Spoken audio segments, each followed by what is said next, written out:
answers? I'm as mad as hell, and I'm not going to take this anymore. You want answers? You have offended my family. I think I'm entitled. You want answers? I want the truth. And you have offended the Shaolin Temple. You can't handle the truth. Surely you can't be serious. I am serious. And don't call me Shirley.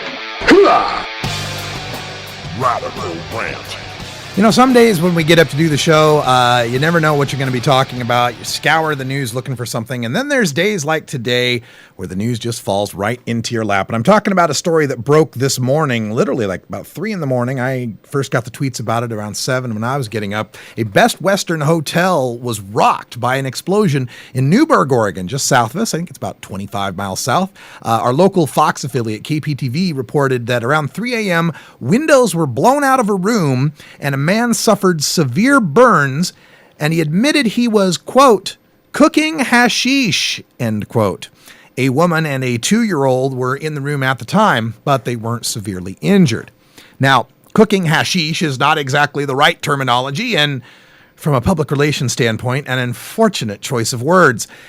The only drug the public associates with explosions and cooks, until now, is methamphetamine. What the man was probably doing was making a form of concentrated cannabis. Now, it isn't exactly hashish. It's usually, hashish usually a dried, pressed form of cannabis concentrate, but this is more of a sticky, buttery, oily kind of substance that's also a form of cannabis concentrate. Its popular name around here is BHO, which stands for butane hash oil or butane honey oil, though some of us will sarcastically say it stands for Barack Hussein Obama, as in, hey, let's smoke some Obama. Now, nothing's cooked when you're making BHO in the sense that you're using a flame to heat combined chemicals into a new molecule, like a meth cook or something. Rather, what's going on here, the butane is a solvent that extracts the THC from the plant. Now, there's other ways to do this. You can use micro mesh bags and ice water, for example. But the butane is used because it evaporates quickly and it tends to make a more potent concentrate.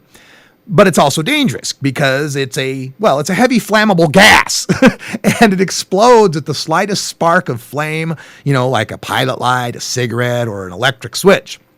Now, this BHO is becoming very popular. While the high quality prices for flower, that's what the BHO enthusiasts call cannabis buds, or what you and I might call good old fashioned pot.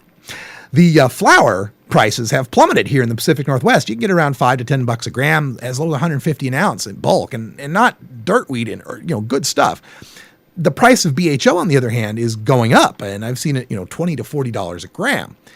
And it's just like Prohibition. You remember the 1920s, consumers and producers in Prohibition, they had to get the most bang for their buck, and they're going to prefer whiskey over beer. Well, just like that, Prohibition today is providing a market towards stronger concentrates of cannabis, like BHO. And just like the bootleggers with lots of profit motive and little chemistry training led to clandestine alcohol distilleries exploding in the backwoods, greedy weed dealers without much common sense are messing around with heavy explosive gases in unventilated hotel rooms. Now, for the medical marijuana patients, the BHO can be the only effective medicine, as smoking or vaporizing the relatively low potency cannabis can be impractical and ineffective. Our pal Cannabis Cure UK, who suffers from Crohn's disease, can make it through an entire workday on one morning oil hit. Smoking flowers just doesn't achieve the same relief and would require hourly hits for him, and that's not always practical. And, there's that movement behind the Rick Simpson oil. This is the recipe this Canadian man put together. That's a cannabis concentrate oil, and people claim that it doesn't just treat, but it cures cancer. Now, this in turn has created a whole new subgenre of paraphernalia and terminology among cannabis consumers. While the oil in its more liquid forms can be spread on a joint and in its more solid forms can be spread over a pipe load of cannabis, most oil enthusiasts prefer to smoke it directly. Now, to do so, one must heat up a nail, which is like this piece of glass or titanium, or a skillet, which is a flat piece of metal, with a torch, like a chef would use on a creme brulee. There it is. Then one places their dabs of oil or wax or butter on the nail or skillet, and the hot surface immediately turns the BHO into a vapor captured by a globe or a bell, which is a glass piece added to a bong that keeps the vapor from escaping, which is then inhaled like any hit of cannabis. Now, the only problem with the BHO is not the substance itself. It is more potent, and it has been known to lay out an inexperienced toker or two. But it is just cannabis, and it is non-toxic, and it's incapable of producing an overdose. The problem with the BHO is the propaganda. For years, the prohibitionists have been proclaiming, this is not your father's Woodstock weed, in reference to the improved breeding and harvesting techniques that they've doubled cannabis potency just about. But this line has only had limited success because anybody who remembers Woodstock remembers that there was some powerful weed back then too, and it didn't kill anyone. But now we've given the prohibitionists something that really isn't Woodstock weed, really is more potent, looks like opium, uses a crack torch, and blows up like meth labs. Now, of course, we know that the solution is legalization. There aren't too many backwoods moonshine stills blowing up these days, are there? Legalization would regulate the production of hash oils, install safety standards, and drive down profit margins to the point where some dude in a Best Western can't compete. So we're going to talk a little bit about this, going to wind up the Radical Rant for now and bring this out to our expert panel, because we are gifted here to have an expert panel of people who know more about this than I do, who've actually made this stuff. Ganja John's here with us. Hello. And when I saw this story, I thought of you immediately because I know that you have done this extraction process before. Hundreds of times. And I know that you are running out of body parts to lose, so I know that you've done it with safety in mind. Mm-hmm.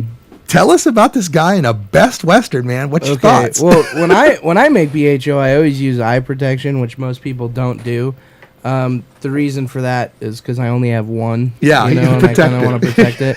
Yeah, and yeah, so that's usually the only protection I use. Maybe a glove, but this guy, what he was doing is probably making BHO indoors in a small Best Western hotel, with the doors and windows closed. Maybe even with the windows open. It probably doesn't matter.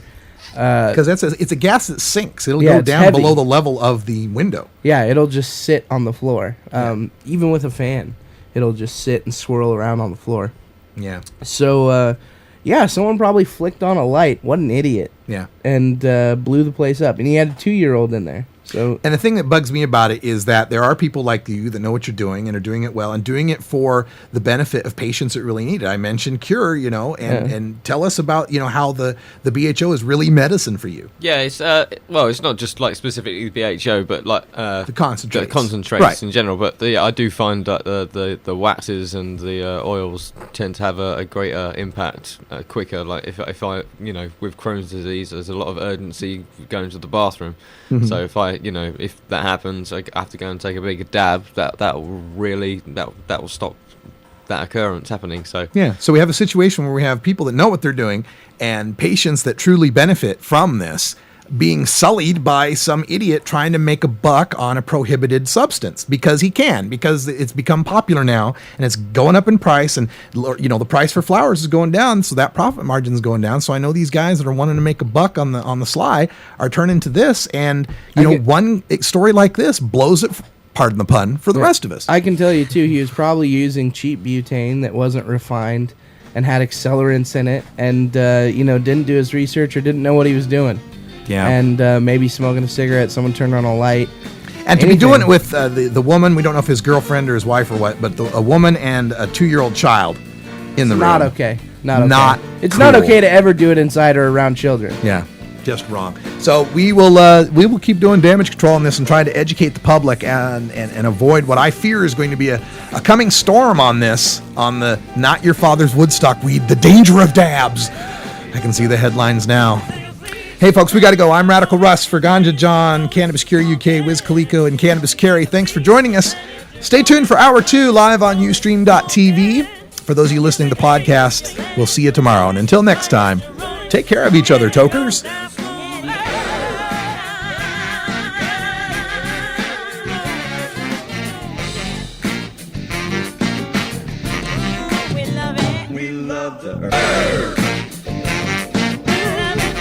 This is Normal Show Live, the voice of the Marijuana Nation. Take it on one more time. You take a seed, you plant it, you grow it, you dry it, you roll it, you smoke it. You take a seed, you plant it, you grow it, you dry it, you roll it, you smoke it. You take a seed, you plant it, you grow it, you dry it, you roll it, you smoke it, and it goes down smooth.